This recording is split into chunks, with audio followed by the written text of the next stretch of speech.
Assalamualaikum warahmatullahi wabarakatuh. Saya Kalimantan Maromi. Kami akan tentang kritik hadis. Yang pertama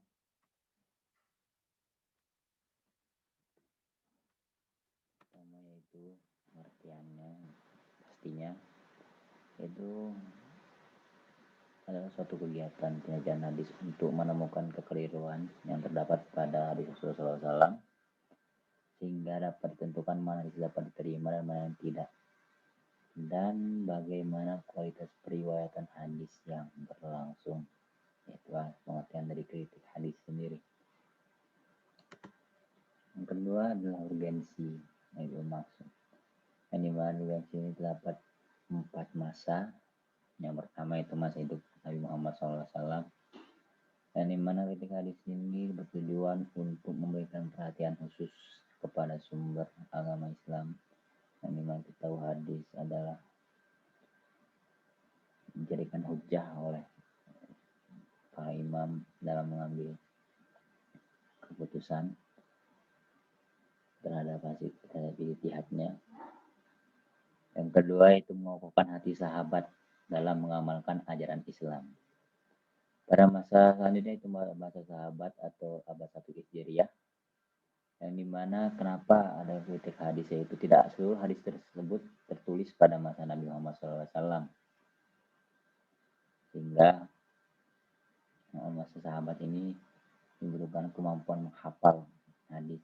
Makanya banyak sahabat yang menghafal hadis pada masa ini. Yang kedua itu kedudukan hadis sebagai salah satu sumber ajaran agama Islam mengharuskan sahabat untuk bersikap hati-hati dalam menerimanya. Yang ketiga itu terjadinya proses transformasi hadis secara makna. Yang pada masa itu terjadi pemalsuan hadis. Pada masanya itu abad kedua sampai 14 Hijriah, yang dimana pada masa ini sudah terbilang ada sedikit kemajuan, yang dimana diperlukan hadis itu untuk urgensi penghimpunan hadis secara resmi terjadi setelah adanya merajalelanya dan berkembangnya pemalsuan hadis. Nah, kalau itu terkadang kitab-kitab hadis yang ada pada masa itu hanya menghimpun hadis-hadis dari Nabi Muhammad SAW, sehingga perlu diuji dan perlu diteliti untuk lebih lanjut. Nah, yang ketiga yaitu munculnya redaksi hadis yang bertentangan. Pada masa terakhir itu abad 15 sampai sekarang, yang dimana urgensi dalam mengkritik hadis yaitu memelihara khazanah keilmuan Islam, meminimalisir perbedaan terdapat dalam pendapat dalam kawasan produk hukum syariat, mendeteksi hadis dhaif dalam kitab-kitab Islam yang terkadang dijadikan sebagai dalil tuntutan amal ibadah, mengembangkan metodologi penelitian hadis ke arah yang lebih baik agar umat muslim dapat menghadapi tuduhan orientalis terhadap otentitas hadis secara adil, dan juga membangun sikap kehati-hatian dalam memakai hadis dapat dipertanggungjawabkan sebagai landasan ibadah sehari-hari atau bahkan sebagai landasan dalam menetapkan hukum, yang dimana agar kita berhati-hati dalam memberikan dalil dalam penerapan ibadah di masyarakat maupun nanti di diri kita dan juga keluarga masing-masing. Nah, sejarah munculnya perkembangan dan munculnya kritik hadis ini dan berbagai perkembangannya, dimana juga dibagi dalam 3 masa, yaitu kritik hadis pada era masa Rasulullah SAW. Nah, kritik hadis pada Rasulullah masih hidup sangat mudah dilakukan para sahabat, karena para sahabat secara langsung dapat mengetahui valid, benar atau tidaknya hadis, yang maksudnya valid itu benar dan bisa diterima, secara langsung dapat mengetahui valid tidaknya hadis yang mereka terima itu melalui jalan konfirmasi langsung dari Nabi Muhammad SAW. Pola konfirmasi sebagai cikal bakal kritik hadis terhadap pembawa beritanya bahwa ia telah berdusta.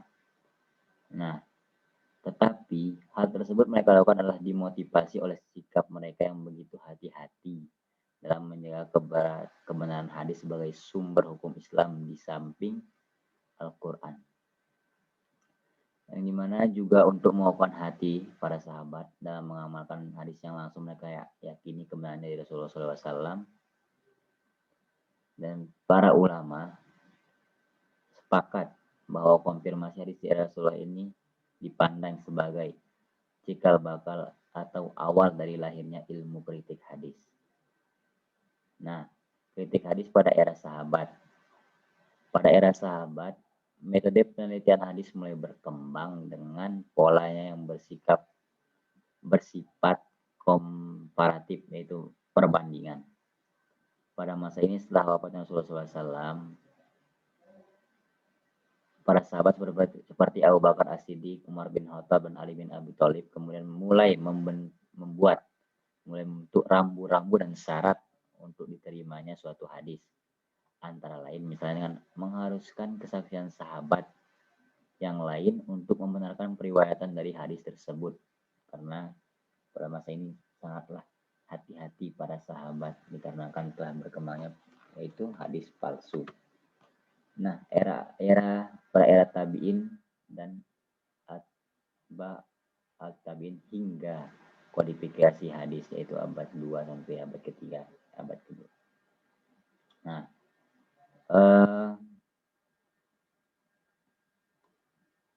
konflik yang memicu perpecahan umat muslim yaitu yang mengancam kemurnian dan keaslian hadis pada masa itu, yang dimana disebabkan pada masa ini telah terdapat pemalsu hadis yang sengaja memanipulasi hadis dengan alasan-alasan yang bersifat personal atau kepentingan golongan, seperti ungkapan Usman Sya'roni bahwa pada masa ini telah muncul hadis palsu tentang kelebihan 4 khalifah, kelebihan ketua-ketua kelompok, kelebihan ketua-ketua partai, memuliakan dan mencaci kelompok-kelompok agama tertentu.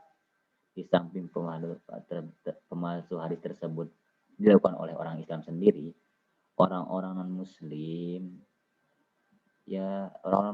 juga melakukan pemalsuan hadis ya karena keinginan untuk meruntuhkan, yaitu kita meruntuhkan agama Islam. Nah, munculnya pemalsuan hadis ini yang secara tidak langsung menuntut para ulama yang hidup pada masa itu dan ya sesudahnya, yang dimana ini dituntut untuk lebih bersikap ketat, ekstra ketat dalam penelitian hadis.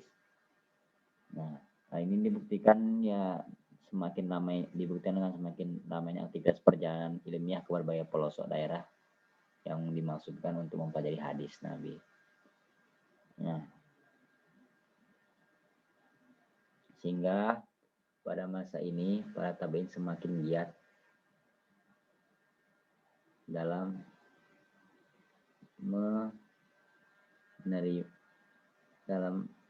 berhati-hati menerima hadis yang beredar sekarang. Nah, ini juga dibuktikan dimana membuat lahirnya hal tersebut juga dibuktikan lahirnya pemikiran-pemikiran tokoh kritik hadis yang terkenal yang dalam memelihara kemurnian dan keaslian dari hadis Muhammad SAW. Nah, lakukan cakupan kritik atau batas lah. Ini tahu. Kalau yang kritik hadis itu meliputi penelitian sanad yang harus jadi benar enggak sanadnya ini bersambung enggak atau benar enggak ya syaratnya ini begini dan juga matan hadis yaitu isi hadis. Sebab dari dua faktor tersebut ya adalah yang sangat diteliti sehingga menjadi tolak ukur dari sahih atau setidaknya sebuah hadis. Nah, ini berikut adalah contoh-contoh kritik matan hadis yang dilakukan pada masa sahabat. bisa dibaca sendiri. Nah, dan ini contoh yang menjadi slide terakhir, sehingga terima kasih banyak teman-teman ini. Sekian, wassalamualaikum warahmatullahi wabarakatuh.